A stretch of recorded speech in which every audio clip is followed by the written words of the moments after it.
श्रीमान खटिंगजी, आपल्या नवनिर्वाचित आमदार श्रीजया चव्हाण, इथे असलेले मुदखेड तालुक्यातील माझे सर्व भाजपाचे कार्यकर्ते, नेते, पदाधिकारी, महिला आघाडीच्या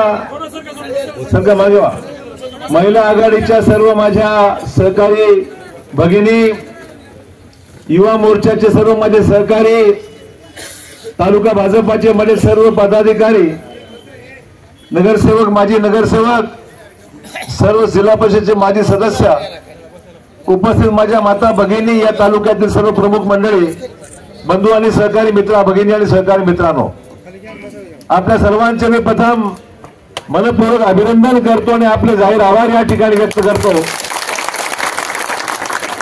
आजची या ठिकाणी छोटेखानी सभा ही केवळ आणि केवळ आपल्या सर्वांचा व्यक्तिगत आभार मानण्याकरता या ठिकाणी मी आलेलो आहे। आताच मी भोकरला गेलो, बारडलाही थांबलो, तुम्हाला भेटून मला अर्धापूरला जायचं आहे आणि संध्याकाळी मुंबईला जायचं आहे। यासाठी मुद्दाम सांगतो की तुमची गैरसोय होई नाही। मुंबईला भाजपाच्या बैठका लागलेल्या आहेत, त्या ठिकाणी भाजपाचं नेतृत्व आणि अन्य काही घडामोडी घडतायत, तर मुंबईला राहणं आवश्यक असल्यामुळे आज सायंकाळी विमानाने मुंबईला जात आहे मी।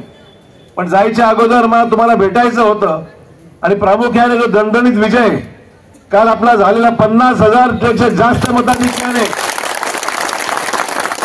जो विजय या ठिकाणी आपण मला श्रीजयाला प्राप्त करून दिला, हे सर्व यश माझ्या या मुदखेड तालुक्यातील सगळे प्रमुख नेते, कार्यकर्ते, गावातील, ग्रामीण भागातील, शहरातील सर्व माझ्या सहकारी मित्रांचे आहेत की ज्यांच्यामुळे हे यश संपादन करणं शक्य झालेलं आहे।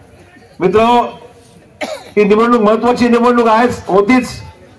या निवडणुकीमध्ये लोकसभेची जागा थोडक्यात गेली, आपली 1600 मतांनी गेली, फक्त 1200 काय 16 मला लक्षात नाही, 1400 का असेल ते। मुद्दा एवढाच होता, ईव्हीएम मध्ये, मोजणीमध्ये आपण पुढे होतो, पोस्टल बॅलेट मध्ये दुर्लक्ष केल्यामुळे आपली मतं थोडीशी कमी झाली आणि त्यामुळे आता ही सुद्धा लोकसभेची जागा सुद्धा 100% येणारी जागा आपली होती। म्हणून कार्यकर्त्यांना मी नेहमी सांगतो की निवडणुकीमध्ये गांभीर्याने लक्ष द्या, सिरियसली बघा आणि गावागावामध्ये मतदान कसं होईल, कशा पद्धतीने करून घेता येईल याकडे लक्ष देण्याची गरज आहे। असो, आपण पाहिलं काल सुनामी सारखी लाट आली होती संपूर्ण राज्यामध्ये भाजपाची लाट होती आणि मला आनंद या गोष्टीचा आहे की माझ्या नांदेड जिल्ह्यामधल्या महायुतीच्या 9च्या 9 जागा,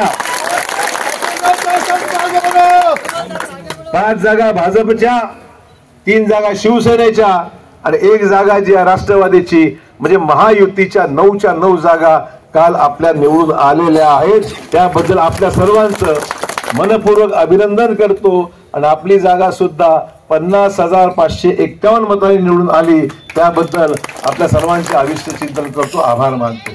मित्रांनो, आज फायदा खासदार मी आहे, श्रीजया आमदार आहे, डबल इंजिन आहे आपल्या जिल्ह्यात, चिंता करू नका।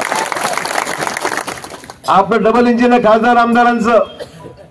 आणि सगळ्यात महत्वाची गोष्ट म्हणजे राज्यामध्ये सरकार आता महायुतीचं सरकार पुनश्च स्थापन होत आहे। त्यामुळे मुदखेड वासियांना, भोकर विधानसभा मतदारसंघातील माझ्या नागरिकांना चिंता करायची गरज नाही आहे। आपली सगळी कामं पूर्वीप्रमाणेच तेवढ्याच गतीने, त्या जोमाने होणार आहेत, तुम्हाला चिंता करायची गरज नाही। मागण्या आहेत, पाण्याच्या मागण्या आहेत, जलजीवन मिशनची कामं आहेत, रस्त्याच्या मागण्या आहेत, पांधनचे मागण्या आहेत, एक नाही 1000 गोष्टी मी या निवडणुकीच्या दरम्यान लोकांकडे फिरलो, लोकांना भेटलो, लोकांनी सांगितलं। भरपूर सगळा फीडबॅक माझ्याकडे आहे, सगळं डोक्यात भरलेलं आहे, 100%। माझ्या डोक्यात प्रिंट आउट काढलं तर 100 प्रमाणे निघतील यातून। कागद सुरक्षित आहे, मी सुरक्षित, नागरिकही सुरक्षित, चिंता करू नका। त्यामुळे या निवडणुकीत ज्यांनी काम केलं ते सगळे सुरक्षित आहेत आणि ज्यांनी काम नाही केलं ते माहित नाही। अरे थांब,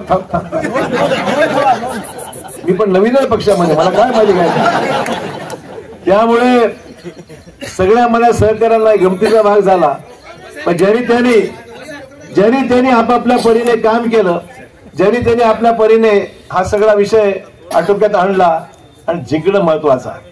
मी म्हणायचो नेहमी की सर सलामत तो पगड़ी 50. आज अपना सर सलामत है, वो आपकी वजह से सर अपना सलामत है, पगड़ी अभी 1000 रुपए की, चिंता मत करो.